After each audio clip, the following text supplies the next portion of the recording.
I'm national correspondent Kayla Gaskins in Washington. The weather is warming up and anti-Israel protests are back in action on college campuses.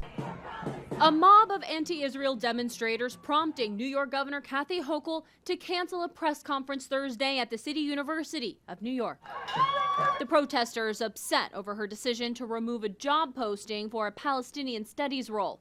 Over at Barnard College, demonstrators disrupting classes this week, knocking on windows, even taking over a historic building on campus, sending a faculty member to the hospital with injuries.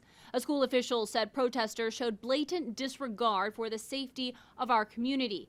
NYPD making several arrests. Protesters upset over the expulsion of 2 students last month for storming a History of Modern Israel class.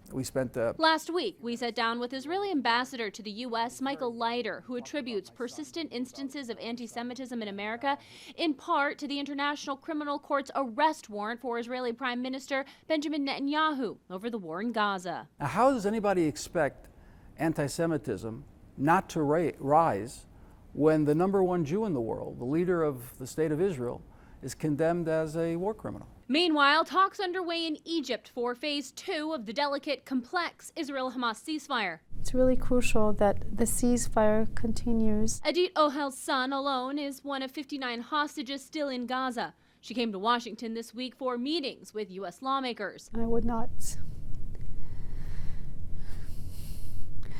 be able to breathe or continue if I felt that that is something that I didn't do to bring him home. Adit's son is still being held by Hamas in underground tunnels. All the other hostages held with him have been released. He's reportedly still alive. Phase 1 of the ceasefire deal expires this Saturday. In Washington, I'm Kayla Gaskins.